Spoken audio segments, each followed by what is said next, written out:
Tu aimeras le Seigneur ton Dieu, tu aimeras ton prochain. Frères et sœurs, paix et joie. Aimer Dieu et aimer son prochain, voici le résumé parfait de tous les commandements. C'est la clé de lecture de la liturgie du 31e dimanche ordinaire B et c'est la voie d'accès au royaume de Dieu. La vie de l'homme en société est régie par des règles, des principes, des textes de loi. Ces derniers peuvent s'inscrire dans plusieurs sphères, la morale, l'éthique, la déontologie, le droit, etc. Dans la vie du peuple Israël, ce fut le décalogue.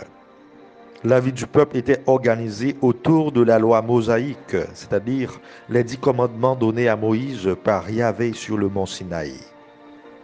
Dans un long sermon prodigué par Moïse aux enfants d'Israël, peu avant sa mort, il évoque ce qui constitue le fondement de la vie du peuple de Dieu. C'est l'ensemble formé par les versets 4 à 9 du chapitre 6 du livre de Deutéronome, qui sera repris par Jésus dans l'Évangile. Il s'agit du schéma Israël. Écoute Israël, le Seigneur notre Dieu est l'unique Seigneur. Tu aimeras le Seigneur de tout ton cœur, de toute ton âme, de tout ton esprit et de toute ta force.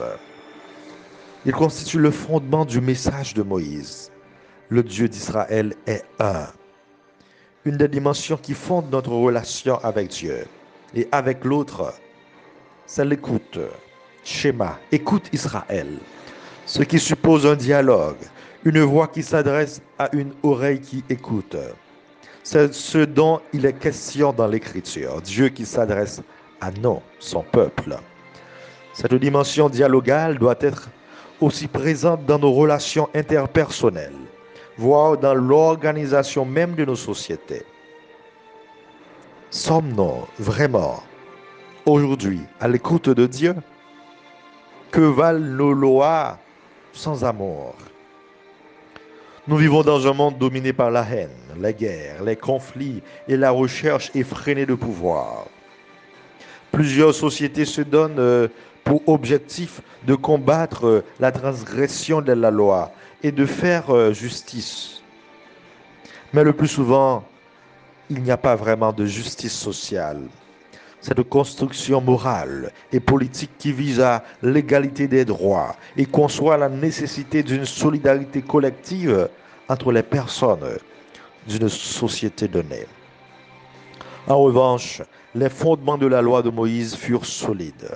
Alors il convient de reconnaître que Dieu est l'unique, d'aimer Dieu de tout son cœur, de toute sa vie et de toute son âme, d'enseigner cette doctrine à ses enfants, d'en parler en toutes circonstances, chez soi ou en voyage, au lever ou au coucher, de l'inscrire dans nos cœurs. L'observance de la loi, au fur et à mesure, laissait peu de place à la mort. Et voilà qu'un scribe, probablement un sophaire, c'est-à-dire un gardien de la loi, fait part à Jésus de sa préoccupation. Quel est le premier de tous les commandements? Par sa réponse, Jésus fait de l'amour de Dieu et du prochain un seul et même commandement. Il reprend à juste titre le schéma Israël, mettant l'amour de Dieu, l'unique, au centre, et il y ajoute l'amour du prochain.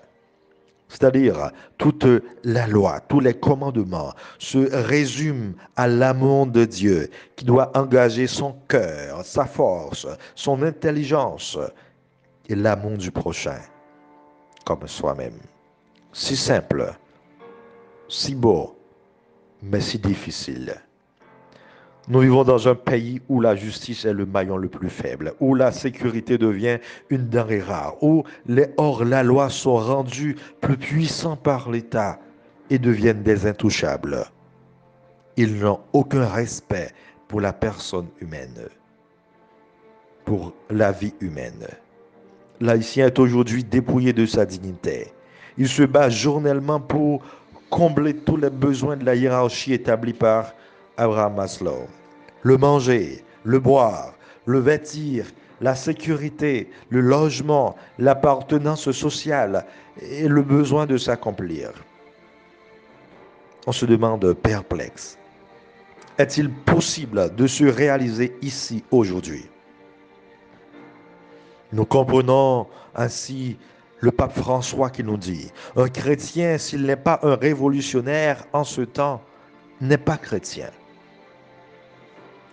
Bien que comme chrétiens, il nous faut, frères et sœurs, espérer contre toute espérance. Nous devons aussi devenir, à la suite du Christ, des témoins, des révolutionnaires de l'amour, pour qu'enfin triomphe une société de justice, de solidarité universelle, de fraternité sociale, de paix et d'amour. Car, comme nous le dit Saint Paul, l'accomplissement parfait de la loi, c'est l'amour. Amen.